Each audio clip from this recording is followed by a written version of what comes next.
नमस्कार. पुन्हा एकदा आपलं स्वागत आहे मंडे म्युझिक्स मध्ये.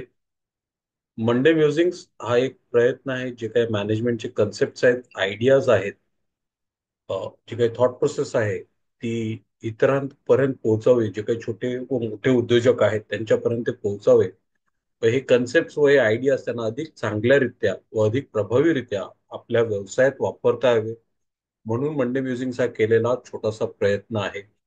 आजपर्यंत आपण planning, sales process, customer journey map, customer empathy map, vision, mission अशा विविध विषयांवरती चर्चा केलेली आहे. आणि आज सुद्धा आपण एक थोडासा वेगळा विषय घेऊन आलेलो आहोत. Myths that are killing your business. काही साध्या सरळ सोप्या गोष्टी ज्या आहेत, आपण आपल्या व्यवसायात करत असतो, आपल्याला वाटतो त्याच्याने व्यवसाय आपला अधिक चांगला होतो, अधिक सुकर होतो. मात्र तसं खरंच होतं का, या प्रश्नाचा विचार करायला लावणाऱ्या या काही गोष्टी आहेत. आपण त्या गोष्टी करताना त्यात काही चुकीचं आहे असं नाही. मात्र ते ज्या पद्धतीने करतो आपण व ते करताना कुठल्या गोष्टींचा विचार करायला हवा, त्याचं भान मात्र असायला गरजेचं आहे. राईट. तर आज आपण बोलणार आहोत त्याच्याविषयी, myths that are killing your business. आपण गोष्ट कुठलीही करायला जातो, एका चांगल्या उद्देशाने, एका चांगल्या हेतूने करायला जातो. मात्र त्याचे परिणाम जे आहेत किंवा त्याचा जो आउटकम असणार आहे त्याचा आपण तितकासा विचार करत नाही, की हे जी मी कृती करतोय किंवा ही जी मी गोष्ट करतोय त्याचा पुढे काय परिणाम होईल, तर त्याची काय शक्यता आहे आणि त्याचा माझ्या व्यवसायावरती कसा परिणाम होईल, हे आज आपण जाणून घेण्याचा प्रयत्न करणार आहोत.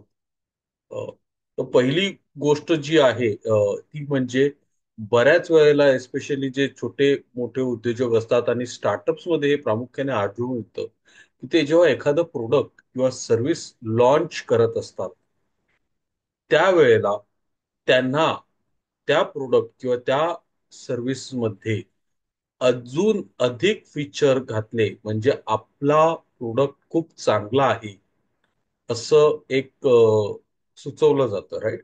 आपण जर गुगलचं सर्च पेज पाहिलं असेल तर गुगलच्या सर्च पेजवर सर्च इंजिन सोडलं तर दुसरं काहीच नसतं. याउलट तुम्ही याहू किंवा रिडीफ किंवा असे बाकीचे जे तत्सम सर्च इंजिन आहेत ते बघा, तिथे ते भरलेले असतात. राईट. आणि तरी सुद्धा गुगलचा दबदबा आहे. ऑब्व्हियसली लोक कशासाठी येतात, आपला प्रोडक्ट किंवा आपली सर्व्हिस कशासाठी वापरतात, या प्रश्नाचा विचार करणं खूप गरजेचं आहे. राईट. सो आपण एखाद्या प्रोडक्टमध्ये भरपूर फीचर्स टाकतो. त्याचा अर्थ असा नाही की तो प्रोडक्ट खूप चांगला आहे. इनफॅक्ट जर तुम्ही मोबाईल फोन पाहिला, आज आता बरेचसे फीचर्स आलेले आहेत त्याच्यामध्ये, पण अगदी सुरुवातीच्या काळातला मोबाईल फोन जो आहे त्याचे जे काही फीचर्स होते ते लिमिटेड होते. Calling and making and receiving calls तेवढेच त्याचे फीचर्स होते. त्यांनी काही 50-100 फीचर्स नाही काढले. आणि जरी असले 50-100 फीचर्स, तुम्ही तुमचा मोबाईल घेऊ शकता, त्याच्यातले नेमके किती ऍप्स किंवा किती सर्व्हिसेस तुम्ही दिवसातनं किंवा आठवड्यातनं वापरता, तो सुद्धा विचार करणं गरजेचं आहे. राईट. सो जस्ट बिकॉज तुम्हाला वाटतं की अरे मी ही सर्व्हिस दिली तर खूप चांगलं होईल, ती जर गोष्ट केली तर अजून खूप चांगलं होईल, हे केल्याने माझ्या कस्टमरला खूप चांगलं वाटणार आहे, आणि असं करून करून आपण 50 गोष्टी 60 गोष्टी त्या भडीमार करतो आपल्या कस्टमरवरती. पण तो खरंच त्या वापरतो का किंवा वापरत नाहीये, याचा अभ्यास मात्र आपण करत नाही. तर तो अभ्यास करणं गरजेचं आहे. राईट. तुम्ही इंस्टाग्रामची जी सुरुवात झाली त्याच्याबद्दल जर वाचलं असेल किंवा ऐकलं असेल, तर इंस्टाग्राम मध्ये सुरुवातीला जवळपास अनेक फीचर्स होते. मात्र त्याच्यातला फक्त फोटो शेअरिंग, जे फोटो पोस्टिंग आणि ते लाईक करणं आणि फिल्टर्स वापरणं, या दोन किंवा तीनच गोष्टी त्याच्यात वापरल्या जात होत्या. And then they revamp the whole app to focus more on photo sharing and use making effective use of filters. Right. So जास्त फीचर्स आहेत म्हणून प्रोडक्ट चांगला होत नाही. बरेचसे इवन आयफोन जेव्हा लॉन्च झालेला त्याच्यामध्ये बरेचसे फीचर्स नव्हते, तरी सुद्धा आयफोन लोकांच्या पसंतीस उतरला. राईट. तर लक्षात ठेवण्यासारखी पहिली महत्वाची गोष्ट. त्याच्यानंतर जे आपण बोलणार आहोत, जी दुसरी गोष्ट आहे ती आहे जास्त लोक means the more people you hire the more work gets done. माझ्याकडे जास्त लोक आहेत. माझ्याकडे आज पूर्वी माझ्याकडे 5 लोक काम करायची, आज 10 लोक काम करतायत. चांगली गोष्ट आहे. खूप सुंदर गोष्ट आहे. तुमची वाढ झालेली आहे, व्यवसायाची वाढ झालेली आहे. मात्र त्यांचं तुम्ही जी प्रोडक्टिव्हिटी अनालिसिस किंवा प्रत्येक व्यक्तीचं किती काम होतं, अगोदर किती होत होतं आणि आता किती होतं याचा तुम्ही अभ्यास केला आहे का? राईट. सोशल लोफिंग नावाचा एक कन्सेप्ट आहे ऑर्गनायझेशनल बिहेवियर या विषयात. त्याच्यामध्ये जी एखादी व्यक्ती जर एक काम करत असेल आणि तोच काम करायला जर आपण 5 अजून व्यक्ती लावले तर त्या कामाची जे युनिट्स मध्ये आपली मोजमाप आहे ती 5 पटीने नाही वाढत, ती 2 किंवा 3 पटीनेच वाढतात. मग 5 लोक वाढवली तर मग काम सुद्धा 5 पटीने वाढायला पाहिजे होतं, पण ते तसं होत नाही. It has been scientifically proven. Right. So जास्त लोक म्हणजे माझ्याकडे भरपूर लोक कामं करतायत, पण नक्की काय काम करतायत तर तुम्ही लक्षात ठेवा, जेवढी लोक तुम्ही जास्त घेणार तेवढं त्यांच्याबरोबरचं कॉर्डिनेशन, त्यांच्याबरोबरचं फॉलोअप, त्यांच्याबरोबरचं खर्च, या सगळ्या गोष्टी तिथे येतात. आणि मग आपण जर आपला मागच्या वर्षभरात तुम्ही तुमचा स्टाफ वाढवलेला असेल तर तुमचा कामाचा अवकाश त्या प्रमाणात वाढलेला आहे का? की प्रति व्यक्ती किंवा पर पर्सन राईट तुमचं जे काही काम होत होतं, जेवढ्या दर्जाचं किंवा जेवढ्या क्वालिटीचं काम होत होतं तेवढं होतंय का, याचा अभ्यास करणं खूप गरजेचं आहे. Right. Again, more people does not mean more work done. आणि अ, गोंधळ वाढतो. एक खूप सुंदर उदाहरण आहे नेटफ्लिक्स च. नेटफ्लिक्स मध्ये त्यांना एक टीम होती आणि नेटफ्लिक्सने ले ऑफ केलेलं त्या टीम मधून लोकांना. आणि जेव्हा त्यांच्या कामाचा अवका वाढत चालला तसं त्यांच्या लक्षात आलं की ही जी आपली एक टीम आहे त्याच्यामध्ये हा एकमेव मेंबर आहे. आणि त्याला विचारण्यात आलं की अरे बाबा तुझं आपलं काम वाढलेलं आहे, अ, अवका वाढलेला आहे, तू एकटाच काम करतोय, तुला अजून लोकांची आमच्या हिशोबी तरी तुला 3 किंवा 4 लोक अजून हवी आहेत तुझ्या टीम मध्ये, तर तुला घ्यायची आहेत का? तर त्याने सांगितलं नाही. माझ्याकडे अगोदर जेव्हा टीम होती तेव्हा माझा बराचसा वेळ ती लोक काय करतायत काय नाही करत आहेत त्याचा फॉलोअप घेण्यातच जायचा. पण आता मी स्वतंत्र एकटा काम करतोय आणि खूप चांगल्या रीतीने काम होतंय माझं, तर मला सध्या तरी माझ्या टीम मध्ये कोणी असण्याची गरज नाही आहे आणि माझ्यासाठी पुरेसं आहे काम. तर मोर people does not mean more work done. पुन्हा एकदा, तुम्ही आजपर्यंत जे काही केलेलं आहे किंवा जे करत आहात त्या सगळ्या रिक्रुटमेंट तुमची जी काही टीम आहे त्यांची तुम्ही डेटा घेऊन बसा, त्याचा अभ्यास करा आणि चेक करा खरोखरच तुमचं काम ज्या पट्टीने जेवढं वाढायला पाहिजे होतं तेवढं खरंच वाढलेलं आहे का. त्याच्या अनुषंगानेच दुसरा जो मुद्दा आहे की अरे उद्या परवा मला जर गरज भासली म्हणून मी लोकांना आत्ताच रिक्रूट करून ठेवलेला आहे. माझ्याकडे जर जर समजा आजकाल सोशल मीडिया मार्केटिंगचा आणि आर्टिफिशियल इंटेलिजन्सचा खूप बोलबाला आहे आणि तुम्ही त्याच्यासाठी तयारी करायची म्हणून तुमच्या टीम मध्ये 4 लोकांना घेतलं किंवा 5 लोकांना तुम्ही हायर केलं तुमच्या टीम मध्ये, पण तुमच्याकडे प्रोजेक्टच नाही आहेत, आर्टिफिशियल इंटेलिजन्स वापरता येईल एवढं कामच नाही आहे किंवा तुमची सोशल मीडिया मार्केटिंगची तुम्हाला तितकीशी गरजच भासत नाहीये किंवा तुम्ही ते सर्व्हिसेस इतरांना सुद्धा देत नाहीयेत.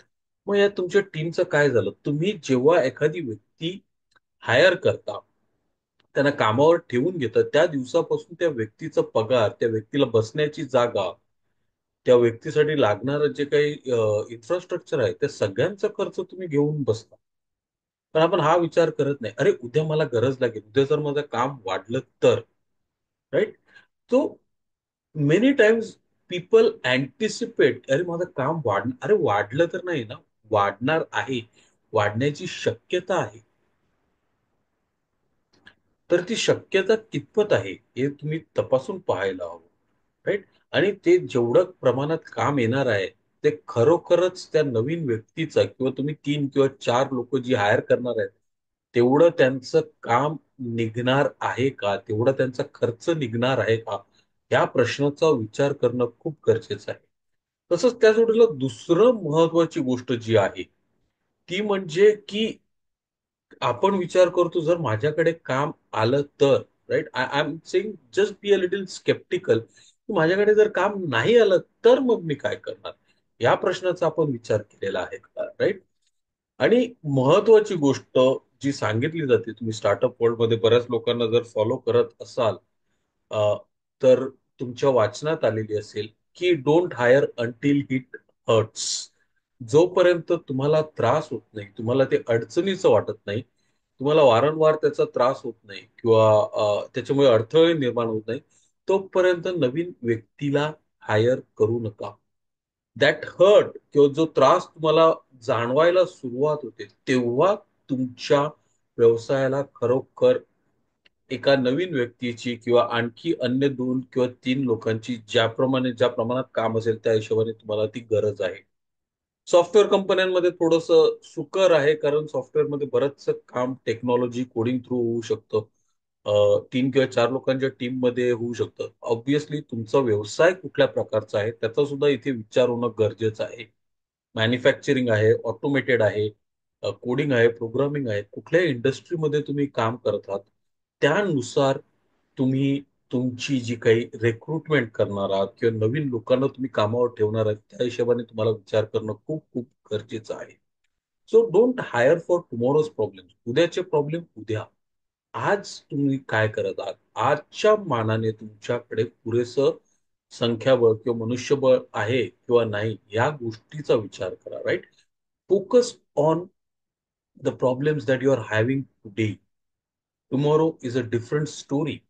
आणि जसं मी अगोदर पण बोललो, right, more people does not mean more work done. तुम्ही एखादी नवीन व्यक्ती कामावर ठेवता, तेव्हा तिचा फॉलोअप, त्या व्यक्तीची ट्रेनिंग, त्याचं कोऑर्डिनेशन, त्याला बसायला जागा, या सगळ्या गोष्टींचा ताळमेळ तुम्हाला करावा लागतो.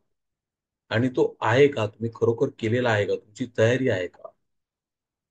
आणि जसं मी सांगितलं, right, you have to have enough work. And enough work आहे किंवा नाही कसं समजायचं, जोपर्यंत तुम्हाला ते टोचत नाही. एकदा टोचलं, दोनदा टोचलं, वारंवार जेव्हा टोचायला लागतं, that is a good time to go and hire someone, right? So don't hire for tomorrow's problems. त्याच्यानंतर जो महत्वाचा मुद्दा एक आहे अजून, राईट, की माझ्या व्यवसायाची मी वेबसाईट केलेली आहे. सगळी लोक सांगत होते, अरे वेबसाईट बनव, वेबसाईट बनव. मी केलेली आहे वेबसाईट. मग आता मला बिझनेस का मिळत नाही? किंवा माझ्या वेबसाईट थ्रू मला लीड्स का येत नाही? तर ही चुकीची समज आहे की वेबसाईट असणं म्हणजे पुरेसं आहे. नाही. तुम्हाला वेबसाईट अप टू डेट ठेवणं गरजेचं आहे. त्या वेबसाईटवर तुमच्या प्रोडक्ट्स आणि सर्व्हिसेसची माहिती असणं गरजेचं आहे. जर एखादी व्यक्ती तुमची वेबसाईट किंवा तुम्ही काय करताय, तुमचं प्रोडक्ट किंवा सर्व्हिस जर शोधत असेल, तर ते त्याच्या सर्चमध्ये, ज्याला आपण सर्च इंजिन ऑप्टिमायझेशन किंवा सर्च इंजिन मार्केटिंग बोलतो, राईट, ते कसं येईल त्याच्यामध्ये, त्याचा विचार करणं गरजेचं आहे. तुम्हाला जी काही माहिती तुमचा कस्टमर, ज्याला एफएक्यूज आपण बोलतो, विचारण्याची शक्यता आहे, ती माहिती तुमच्या वेबसाईटवर अवेलेबल आहे का? तुमचे लेटेस्ट प्रोडक्ट्स आणि सर्व्हिसेस अपडेटेड आहेत का? तुम्ही तुमच्या वेबसाईटवर किती व्हिजिटर्स झाले, किती फॉर्म्स भरले गेले, त्या फॉर्म्सचा तुम्ही किती फॉलोअप केला, त्याचा तुम्ही ट्रॅक ठेवताय का? राईट? फक्त एक वेबसाईट बनवली म्हणून माझा व्यवसायाचा उदो उदो होईल असं नाही. तर ती up to date, complete information with product services, search इंजिनसाठी ऑप्टिमाइज्ड अशी असणं खूप गरजेचं आहे. आणि आपल्या वेबसाईटवर जो ट्रॅफिक येतोय त्याचा अभ्यास होणं, त्यांच्याकडून कुठल्या प्रकारचे क्वेरीज किंवा कुठल्या पेजवरती किती वेळ घालवतायत, हे अनालिटिक्स आणि इतर थ्रू आपण ही सगळी माहिती काढू शकतो. पण ते काढणं गरजेचं आहे. आपण हे आपल्या वेबसाईटवर करतोय का? हा एक खूप मोठा महत्वाचा प्रश्न आपल्याला विचारणं गरजेचं आहे. जस्ट आस्क युअर सेल्फ, तुम्ही तुमची वेबसाईट शेवटची कधी अपडेट केली? तुम्ही त्याचे अनालिटिक्स, जो काही तुम्हाला तुमचा वेबसाईट प्रोव्हायडर किंवा डोमेन प्रोव्हायडर जे काही डेटा देतोय, तो कधी चेक केलेला? तुमचे प्रोडक्ट्स आणि सर्व्हिसेस अप टू डेट आहेत का? तुमची वेबसाईट नॅव्हिगेट करायला सोपी आहे का? ती मोबाईल फ्रेंडली किंवा टॅब फ्रेंडली आहे का? या सगळ्या गोष्टींचा विचार करणं खूप गरजेचं आहे. Right? So think about this. Just because you have a website does not mean that you are going to get business.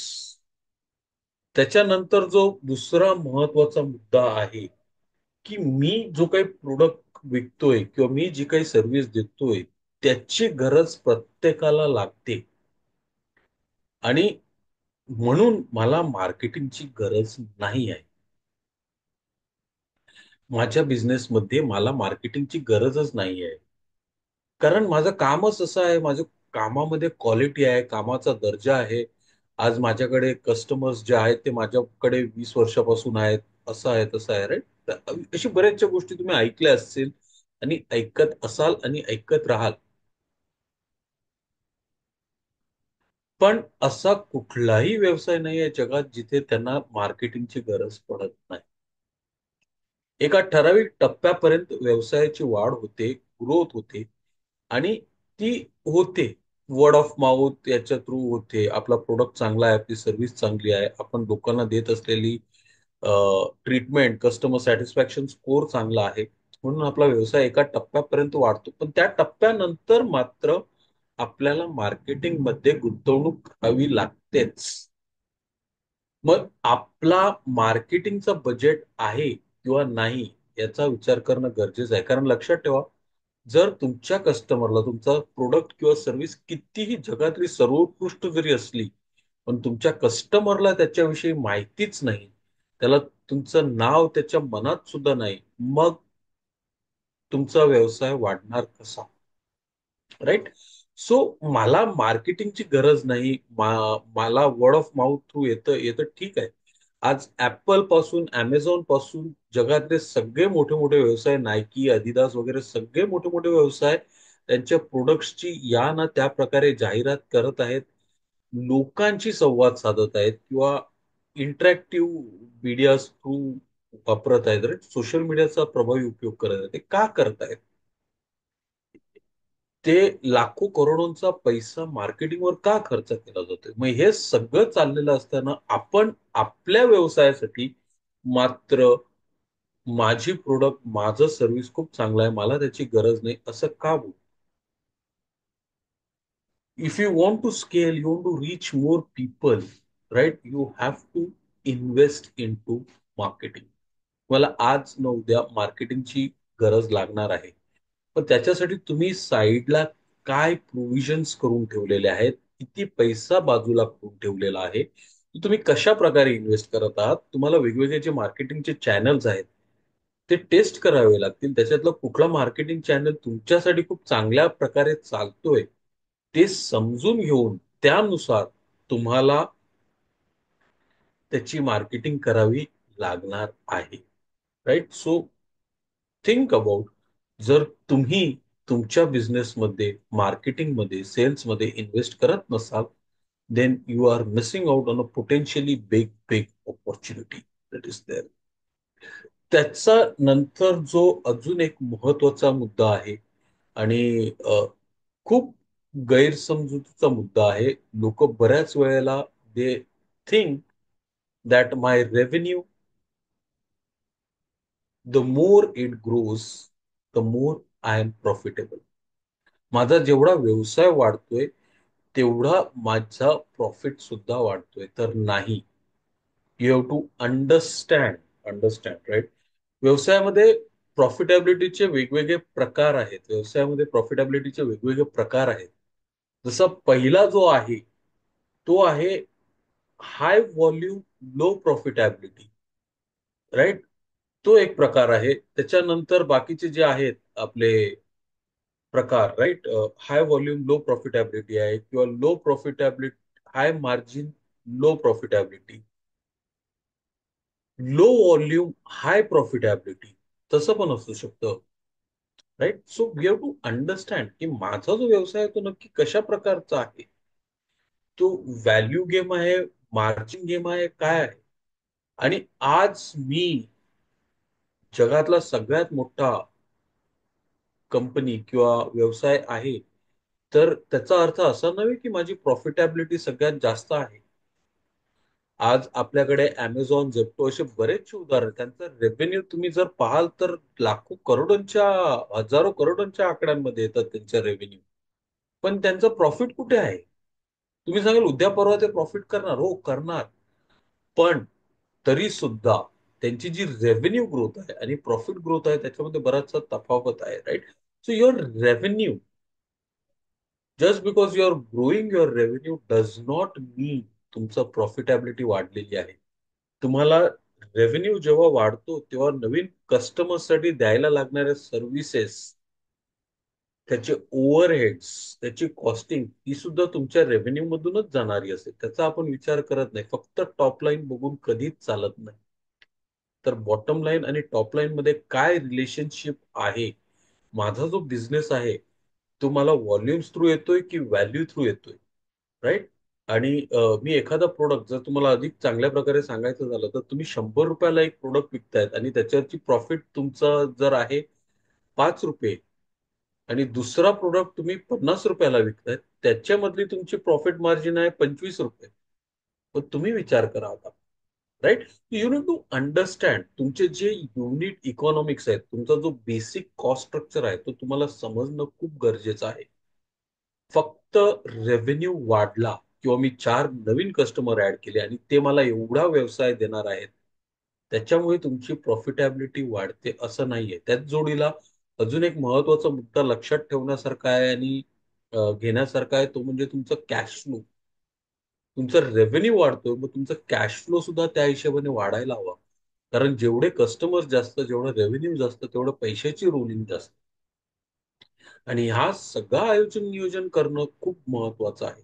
So just just because your revenue is growing, don't get carried away, भारावून जाऊ नका. तर माझा जो cash flow आहे, माझे income statement आहे, माझी बॅलन्स शीट आहे, त्याच्यावरती मला काय दिसतंय, माझी प्रॉफिटॅबिलिटी मला काय सांगते, माझा कामाचा दर्जा, बाकीच्या गोष्टी काय आहेत, त्याच्याकडे सुद्धा तेवढ्याच बारकाईने लक्ष देणं खूप गरजेचं आहे. Otherwise you will fall into the trap की पैसा येतोय पण तो कुठे जातोय हे कोणाला समजतच नाही. Right. So more revenue does not mean more profitability. त्याच्या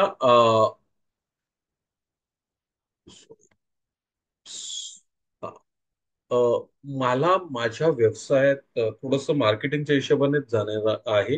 right. I don't need to invest into my business, it will grow. जगातला असा पुन्हा एकदा कुठलाच व्यवसाय नाही जो आपोआप वाढतो.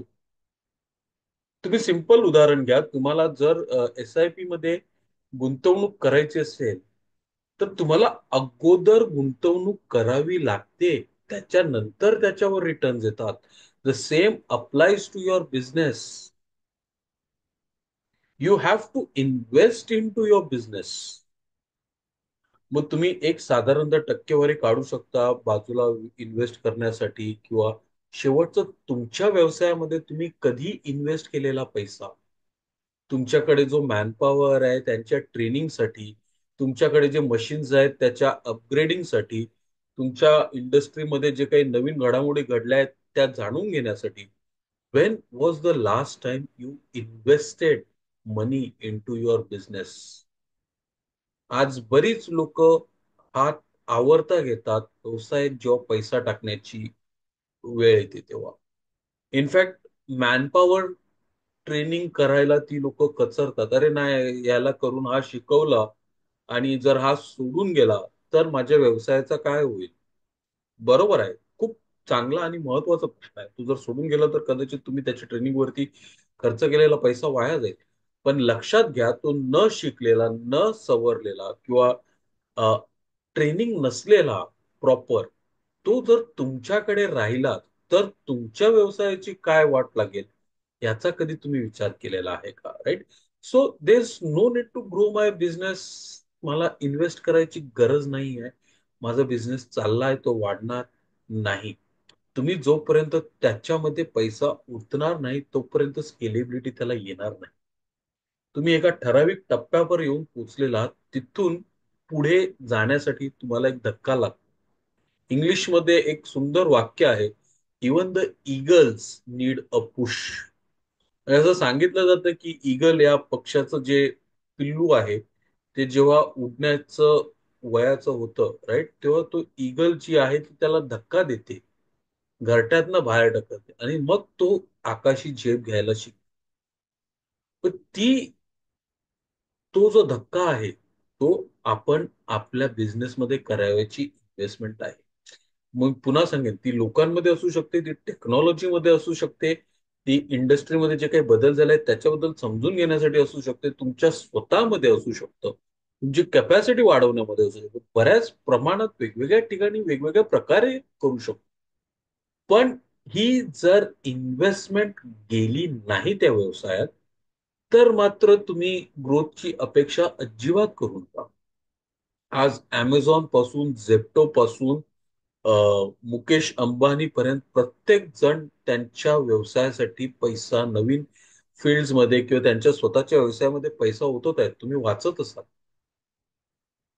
मग आपण आपल्या स्वतःच्या बिझनेससाठी का असा आविर्भाव आणतो, की अरे मला गरज नाही, माझा बिझनेस तर आपोआप वाढलाय, मागच्या एवढ्या वर्षात मी एवढा बिझनेस केला, मग आता पुढे पण होईल. नाही होणार. नाही होणार. ती तेवढी जी वाढ व्हायची होती ती झाली. आता पुढे you need to invest into your business. त्याच्यानंतर माझे कस्टमर्स मागची 20 वर्ष झाले माझ्या सोबत आहेत. हो, आहेत. पुढची 20 वर्ष असतील त्याची गॅरंटी नाहीये. आणि ती राहूही नये, आपण गाफील राहू नये. चेंज होतात लोक, कस्टमर्स चेंज होतात. म्हणजे तुम्ही कोडॅक सारखा एखादा प्रोडक्ट जर विचार केला, कोडॅक रोज वापरायची लोकांना एवढी सवय होती, एवढी सवय होती. पण लोकांनी डिजिटल कॅमेरे आल्यानंतर हळूहळू का होईना त्या डिजिटल कॅमेऱ्यांना स्विच केलंच. एका काळी मोबाईल फोनमध्ये नोकियाचा दबदबा होता. पण जसे वेगवेगळे पर्याय उपलब्ध व्हायला लागले तसे लोकांनी स्विच केला. Right. So customers are loyal to the product and the service that they are receiving. If they get something better, they will obviously go over there. पण म्हणून माझ्याकडे जे कस्टमर बेस आहे तो कुठे जाऊच शकत नाही आणि तो माझाच राहणार असं विचार करणं हे चांगलं नाहीये. कुठल्याच बिझनेसने कधीही तसा विचार करू नये. राईट. माझ्या बिझनेसमध्ये जे काही आहे केलेलं ते माझ्या सोबत राहील किंवा जे कस्टमर्स आहेत ते माझ्या सोबत राहणार असं नाही होऊ शकत. And therefore we need to keep track of our customers, त्यांची बाईंग पॅटर्न, त्यांचं जो average value per customer, average order pricing per customer, हे जे काही मेट्रिक्स आहेत त्या वेगवेगळ्या मेट्रिक्स ट्रॅक करणं आणि त्यांचा अभ्यास करत राहणं खूप गरजेचं आहे. राईट. सो कस्टमर्स आहेत तुमच्याकडे, चांगली गोष्ट आहे आणि ती राहो ही सुद्धा सदिच्छा. पण ती आयुष्यभर आणि जन्मभर आपल्याकडेच राहतील आज जर आपण समज घेऊन आपला व्यवसाय चालवतोय तो अत्यंत चुकीचा आहे. आणि आजूला बाजूला कस्टमर्सच्या काय बदल झालेले आहेत, आपल्या व्यवसायात काय बदल झालेले आहेत, कुठल्या प्रकारचे बदल होत आहेत याचा अभ्यास करणं आणि वेळोवेळी कस्टमरशी संवाद साधून ते जाणून घेणं हे आपलं कर्तव्य आहे. तरच आपण कस्टमर आयुष्यभरासाठी टिकू शकू, नाहीतर नाही.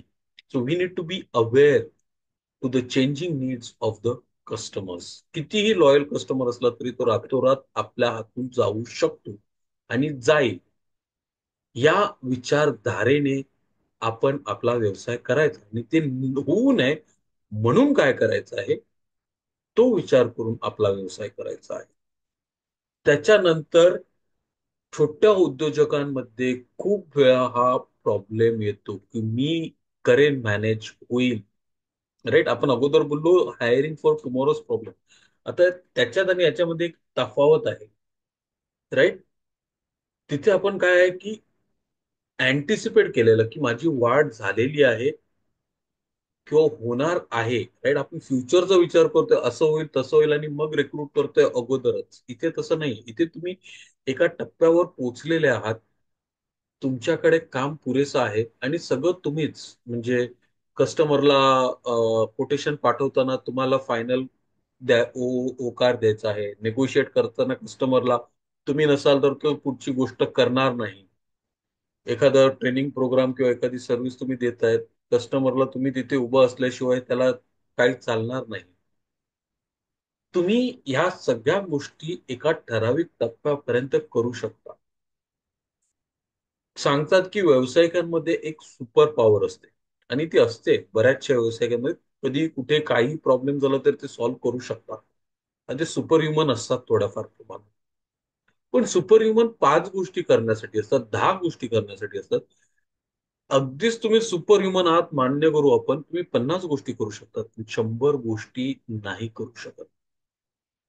तुमचा व्यवसाय जसा जसा वाढायला लागतो, तस तसं तुम्हाला हातातल्या काही गोष्टी दुसऱ्यांच्या हाती द्यावे लागणार. कारण तुमचा व्यवसाय स्केल करायचा असेल तर तुम्हाला ते करावं लागणार आहे. आज फ्लिपकार्ट किंवा धीरूभाई अंबानी किंवा रतन टाटा हे सगळी लोक मोठी झाली, ती काय अरे सगळं मीच करणार मीच बघणार अशाने नाही झाली. त्यांनी त्यांच्या अवतीभोवती जी लोक होती त्यांच्यावर भरोसा टाकला, त्यांच्यावर विश्वास टाकला आणि त्याच्यातून त्यांची वाढ झालेली आहे, right. No business can be scaled by a individual person. तुम्हाला तुमची एक टीम उभी करणं, एक टप्पा येईल जिथे तुम्हाला तुमची टीम लागणार आहे आणि ती योग्य ती टीम उभी करणं तुम्हाला गरजेचं असणार आहे. सगळ्याच गोष्टी मी करेन, ते सगळ्याच गोष्टी माझ्या थ्रू झाल्या पाहिजेत, असं जर अट्टहास तुम्ही धरून बसलात, नाही नाही माझा व्यवसाय मला समजायला पाहिजे, मी एवढी वर्ष केली, मला माहिती आहे, मी बरोबर समजू शकतो काय आहे ते, मला ट्रॅक ठेवायला हवं. बरोबर आहे, चांगली गोष्ट आहे. ट्रॅक ठेवणं आणि करणं याच्यामध्ये जमीन आसमानाचा फरक आहे. तुम्ही ट्रॅक नक्कीच ठेवा, पण 50 गोष्टी 100 गोष्टी तुम्ही दररोज नाही करू शकत. So please understand that and acknowledge की सगळ्याच गोष्टी तुमच्या थ्रू तुम्हाला तुमच्या व्यवसायात करता येणं शक्य नाही आहेत. आणि सगळ्यात सगळ्यात महत्वाची गोष्ट आजकाल बऱ्याच ठिकाणी, म्हणजे तुम्ही जर ऑनलाईन असाल, स्पेशली सोशल मीडियावरती, युट्यूबवरती किंवा इंस्टाग्रामवरती किंवा फेसबुकवरती, तर अशा लोकांचं पेव फुटलेलं आहे की तुमचा व्यवसायामध्ये सिस्टम कसे सेट करायचा, तुमचा व्यवसाय कसा उभारायचा आणि माझा हा फॉर्म्युला तुम्ही फॉलो केला तर तुम्ही तुमचा व्यवसाय सोडून कुठेही जाऊ शकता आणि तुमचा व्यवसाय ऑटोमॅटिकली चालू राहील. प्रत्येक व्यवसाय हा वेगळा असतो. भले ते एका इंडस्ट्रीतले, एका प्रोडक्ट, एका कॅटेगरीतले असले तरी सुद्धा व्यवसाय वेगळा असतो. म्हणजे ब्रिटानियाचे टायगर ग्लुकोज बिस्किट आणि पार्लेजीचे ग्लुकोज बिस्किट दोन्हीही ग्लुकोज बिस्किट आहेत. तरी सुद्धा त्या दोन्ही कंपन्यांचा जो ग्लुकोज बिस्किट विकताना जो काही त्यांची जी तऱ्हा आहे, त्यांची जी पद्धती आहे, ते दोन्ही वेगवेगळे आहे. सो मी कोणीतरी मला हा पुस्तक वाचला आणि त्या पुस्तकात असं दिलेलं आहे आणि मी ते तसंच्या तसं फॉलो करून यशस्वी होणार नाही. होत तसं झालं असतं तर सगळी दुनिया यशस्वी झाली असती, right. There is no playbook for success. There is no playbook. आपण इतरांकडून शिकू शकतो, पण त्याचा आपल्या व्यवसायासाठी काय तो अर्थ लावायचा आणि तो आपल्या व्यवसायासाठी तो धडा कसा वापरायचा हा निर्णय आपल्याला स्वतःला घ्यायचा आहे. फक्त पियुष बन्सलने लेन्सकार्ट साठी ज्या गोष्टी केल्या, त्या गोष्टी मी जशाच्या तशा करून मी दुसरं लेन्सकार्ट नाही उभं करू शकत. सचिन बन्सल, बिनी बन्सलने जे काही गोष्टी फ्लिपकार्ट साठी केल्या त्यांचा मी पूर्णपणे 100% अभ्यास करून दिवस रात्र एक करून जशाच्या तशा अगदी तंतोतंत केल्या तर मी दुसरा फ्लिपकार्ट नाही उभा करू शकतो. What I have to take is त्यांनी जे केलं, कसं केलं, कशी त्यांनी परिस्थिती निरीक्षण केलं, त्याच्यातून त्यांनी काय धडे घेतले आणि तसंच मला त्यांच्याकडून काय घेता येईल, कशा प्रकारे घेता येईल, माझ्या व्यवसायाच्या दृष्टीने ते मला कसं वापरतील, हा विचार करणं गरजेचं आहे. तुम्हाला जर सांगत असेल की तुम्ही माझा हा फॉर्म्युला फॉलो करा, तुमचा बिझनेस सुपर डुपर होईल, नाही होत तसं. प्रत्येक बिझनेससाठी, प्रत्येक व्यावसायिकाचा स्वतंत्र असा स्वतःसाठी फॉर्म्युला असतो. तो फॉर्म्युलाचा शोध कसा घ्यायचा त्याच्यासाठी हे प्लेबुक किंवा या ज्या गोष्टी आहेत त्याचा उपयोग आपण करू शकतो. पण दुसरं कोणीतरी आपल्याला काहीतरी सांगतोय आणि आपण ते तसंच फॉलो करून यशस्वी होण्याचा प्रयत्न करतोय, तर तसं नाही. राईट. सो ह्या होत्या आजच्या जे काही छोट्या मोठ्या गोष्टी आहेत, ज्या बिझनेस मधले छोटे मिथ्स आहेत. राईट. सहज साध्या गोष्टी म्हणजे more revenue means more profit, more people means more work done, किंवा मी असं केलं, मी ह्या अमक्या तमक्याचं जसं केलं तसं मी करेन आणि मी यशस्वी होईल आणि माझे सगळे प्रॉब्लेम सॉल्व्ह होतील, तर तसं नाही होत. Right. So these are the myths that you need to be aware of. आणि ते होऊ नयेत म्हणून सजग असणं गरजेचं आहे. So that's it for today. तुम्ही जर हा एपिसोड ऑनलाईन पाहत असाल तर please do like, share and subscribe, जेणेकरून आमचा जेव्हा केव्हा नवीन व्हिडिओ अवेलेबल होईल ऑनलाईन त्याचा तुम्हाला तो पाहता येईल. नॉर्मली आपण दर सोमवारी हा व्हिडिओ अपलोड करत असतो. That's it. थँक्यू.